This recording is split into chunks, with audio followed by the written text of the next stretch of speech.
দারুণ ইউনিক দুইটি আচার রেসিপি শেয়ার করব। আসসালামু আলাইকুম, আমন্ত্রণ জানাচ্ছি আজকে এপিসোডটি দেখার জন্য। আশা করছি কাছে দূরে সবাই অনেক বেশি ভালো আছেন। দুই ধরনের আচার রেসিপি দেখাবো। প্রথমে দেখছে হচ্ছে রসুনের আচার এবং তারপর করমচার আচার। করমচা একটা ফল, অনেক টক, কিন্তু আচার তৈরি করে খেলে অনেক বেশি মজাদার হতে পারে। আর রেসিপি ভালো লাগলে চ্যানেলটাকে সাবস্ক্রাইব করে দিতে পারেন। এইখানে 250 গ্রাম পরিমাণ বড় রসুন নিয়ে নিলাম, এক গোলা রসুনও নিয়ে নিতে পারেন। আর নিয়ে নিয়েছি তেঁতুল। তেঁতুলটার উপরের স্কিনটা পরিষ্কার করে ভালোভাবে পরিষ্কার করে নিয়েছি। আর রসুনটা কিন্তু আগেই ধুয়ে নেওয়া যাবে না। তো এখানে মশলা নিয়ে নিলাম। এই মশলাটা আমরা গুঁড়ো করে নেব হালকা তেলে। যা যা লাগছে প্রথমে কিন্তু দেখিয়ে দিচ্ছি। তো মশলা হিসেবে 1 টেবিল চামচ পরিমাণ 5 ফোড়ন, আস্ত জিরে, আস্ত ধনে এবং আস্ত মৌরি নিয়ে নিলাম। তারপর কিছুটা সময় নেড়ে শুকনো তাওয়ায় এভাবে করে টেলে নিতে হবে এবং টেলে ঠান্ডা করে নিতে হবে। ঠান্ডা করে নেওয়ার পর মিক্সার জারে করে গুঁড়ো করে নিয়েছি, তবে আধা ভাঙা করে গুঁড়ো করে নিতে হবে অবশ্যই, কিন্তু পুরোপুরি গুঁড়ো করা যাবে না। তো ঠান্ডা হওয়ার জন্য রেখে দিলাম। এখানে আধা কাপ পরিমাণ সর্ষের তেল নিয়ে নিলাম। আমরা জানি আচারে সর্ষের তেলই সবচেয়ে ভালো হয়। আর এই যে একটা মশলা নিলাম, এখানে হচ্ছে আদা এবং কাঁচামরিচ, এটা কিন্তু আমি দেখিয়েছিলাম, এটা ছেঁচে নিয়ে নিয়েছি এবং শুকনো মরিচ আর তেজপাতা ফোড়ন দিয়ে দিলাম। দেওয়ার পর আদা এবং কাঁচামরিচটা যে আমরা ছেঁচে রেখেছিলাম সেটাও দিয়ে দিলাম। এটা দিলে অনেক বেশি মজাদার হয় কিন্তু এই আচারটা। তারপর আমাদের পরিষ্কার করে রাখা রসুনটা কিন্তু দিয়ে দিয়েছি। রসুনটা কিন্তু অবশ্যই পানি দিয়ে ধোয়া যাবে না, স্কিনটা ফেলে দেওয়ার পর হালকাভাবে মুছে নিতে হবে। এখন আচারটা তৈরি করে নেওয়ার জন্য আধা চা চামচ পরিমাণ লবণ দিলাম এবং 1 চা চামচ পরিমাণ শুকনো মরিচের গুঁড়ো আর আধা চা চামচ হলুদের গুঁড়ো দিয়ে দিলাম। তো অবশ্যই কিন্তু একেবারে লো আঁচে মশলাগুলো ভেজে নিতে হবে। রসুনের সাথে মশলা কিন্তু পুড়ে যেতে পারে, কারণ পানি দেওয়া হয়নি আর আচারে তো পানি দেওয়া যাবেই না। আর এই জন্য পানি ছাড়া যে কোনো মশলা কিন্তু পুড়ে যেতে পারে, এই বিষয়টা কিন্তু খেয়াল করতে হবে। আর প্রথমেই কিন্তু গুড় বা চিনি কিছু দেওয়া যাবে না, তাহলে রসুনটা ভাজা ভাজা হতে চাইবে না। এজন্য প্রথমে মাত্র 5 মিনিট রসুনটা ভেজে নিতে হবে মশলার মধ্যে। তারপর আমরা তেঁতুলটাও দিয়ে দিলাম। তো তেঁতুলটা এভাবে দিলে পরে রসুনের সাথে খেতে অনেক বেশি ভালো লাগে আচারটা তৈরি করার পর। তারপর আমরা তেঁতুলের কাঠও দিয়ে দেব। তো অনেকেই এরকম আস্ত তেঁতুল দেয় না, শুধু কাঠ দিয়ে দেয়। তো 7 থেকে 8 মিনিট ভেজে নেওয়ার পর আমরা দেখিয়ে দিলাম রসুনটা উপরের দিকটা হালকা লাল রং হয়ে গিয়েছে, ভাজা ভাজা হয়ে গিয়েছে। এখন চুলার ফ্লেমটা বন্ধ করে আমি 1 টেবিল চামচ পরিমাণ আখের গুড় দিয়েছিলাম, চাইলে চিনিও দিতে পারেন, এবং তেঁতুলের কাঠ দিয়ে দিলাম। প্রয়োজন মতো দিতে হবে, যে যেরকম টক খেতে পছন্দ করেন ঠিক সেই রকমই। আমি এখানে 2 টেবিল চামচ পরিমাণ দিয়েছিলাম। তারপর নিয়ে নিতে হবে। এখন কিন্তু খুব বেশি সময় নিয়ে নাড়া যাবে না, অর্থাৎ বেশিক্ষণ রান্না করা যাবে না। আমাদের আচারটা কিন্তু তৈরি হয়ে গিয়েছে। গুড়ের পানিটা এবং তেঁতুলের পানিটাও শুকিয়ে গিয়েছে 5 মিনিট জাল করার পর।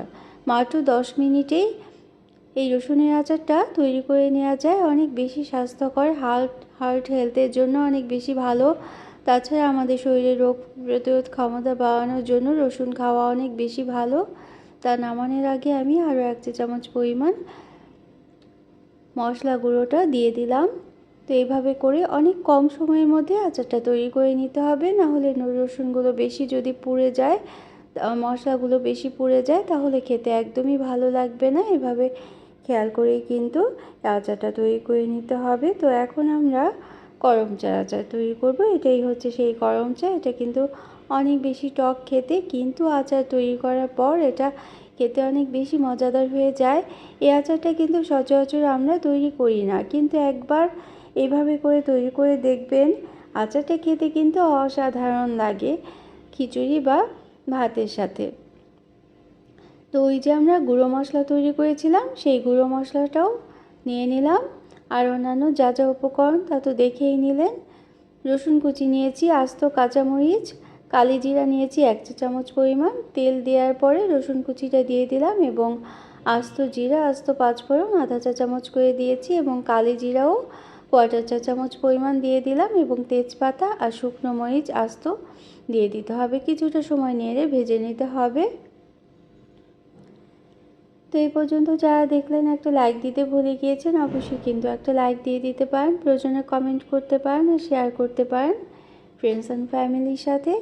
তো এই করম চাটাও ধুয়ে নেওয়ার পর পানিটা কিন্তু ভালোভাবে মুছে নিতে হবে। একটা কাপড় দিয়ে আমি পানিটা মুছে নিয়েছিলাম, কারণ আচার তৈরির সময় খেয়াল করতে হবে কোনো প্রকার পানি যেন আচারে না থেকে যায়, এটা কিন্তু অবশ্যই খেয়াল করতে হবে। কাঁচামরিচ দিয়েছি, কাঁচামরিচটাও কিন্তু খুব সুন্দরভাবে কুক হয়ে যাবে এবং তখন দেখা যাবে যে কাঁচামরিচটাও টক স্বাদ হয়ে গিয়েছে। এটা খেতেও অনেক বেশি ভালো লাগবে, আর এই জন্যই কিন্তু আমি আস্ত কাঁচামরিচ দিয়ে দিয়েছি। তো এখন নেড়ে নিতে হবে। 10 থেকে 15 মিনিট নেড়ে নেওয়ার পর করম চাগুলো কিন্তু রঙটা পরিবর্তন হয়ে যাবে এবং অনেকটাই কুক হয়ে যাবে।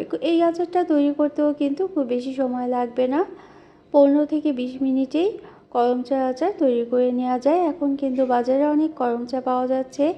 এই সময় যদি এই করম চার আচারটা তৈরি করে রাখা যায় তাহলে সারা বছরই কিন্তু খেতে পারবেন। এই আচারটা সংরক্ষণ করে 1 টেবিল চামচ পরিমাণ আখের গুড় দিয়ে দিয়েছি। আখের গুড়ের পরিবর্তে চিনিও কিন্তু দেওয়া যেতে পারে।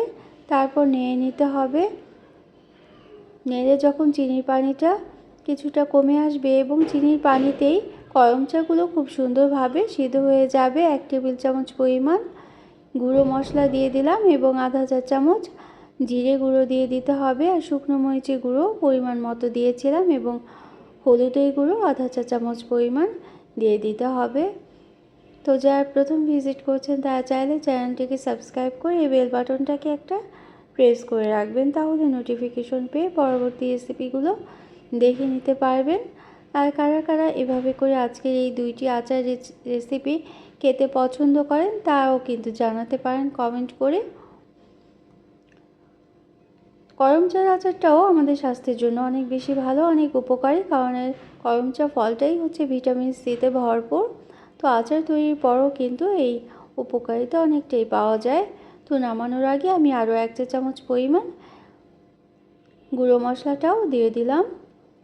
তো এখন নেড়ে নিতে হবে। এখন নেড়ে কিন্তু খুব বেশি সময় নাড়া যাবে না, তাহলে মশলাটা পুড়ে গেলে আচারের ঘ্রাণটা থেকে যাবে না। নামিয়ে নেব আমরা। নেড়ে চেড়ে মিশিয়ে নেওয়ার পরে নামিয়ে নেব।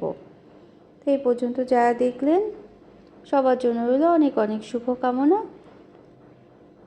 তো বেল বাটনটা প্রেস করে অল অপশনটা সিলেক্ট করে অবশ্যই কিন্তু সাথে থাকবেন যারা নতুন ভিজিট করলেন, আজকের এই রেসিপি দুটো দেখলেন যারা, আর যারা সাথে আছেন সবসময় সাপোর্ট করছেন তাদের জন্য রইল অসংখ্য অসংখ্য ধন্যবাদ। খিচুড়ির সাথে কিংবা গরম ভাতের সাথে ডাল দিয়ে আচার খেতে অনেক বেশি পছন্দ হয়। সবসময় আমরা তো আমের আচার বা জলপাইয়ের আচার খেয়ে থাকি। আজকের এই দুটো আচার তৈরি করে খেয়ে দেখবেন, অনেক বেশি সুস্বাদু হয়েছিল। বাসায় সবাই অনেক বেশি পছন্দ করেছিল, আর তৈরি করলে অনেক বেশি পরিমাণ তৈরি করবেন, বিশেষ করে এই করম চার আচারটা, কারণ এটা কিন্তু এমনি এমনিই অনেকটা খেয়ে নেওয়া যায়। সবাই কিন্তু অনেক পছন্দ করে খেয়ে ফেলবে এই করম চার আচারটা। আর রসুনের আচার তো অনেক স্বাস্থ্য উপকারিতা আছে, এজন্যই রসুনের আচারটাও সংরক্ষণে রাখতে পারেন। তো অন্য কোনো দিনে অন্য কোনো রেসিপি নিয়ে আসবো ইনশাআল্লাহ। সেই পর্যন্ত সবাই অনেক বেশি ভালো থাকবেন, আমাদের জন্য দোয়া করবেন। আমার চ্যানেলে আরও অনেক আচার রেসিপি আছে, সেগুলো দেখে নিতে পারেন। আর ফেসবুক থেকে দেখলে পেজটাকে ফলো করে রাখবেন। Thanks for watching. আল্লাহ হাফেজ।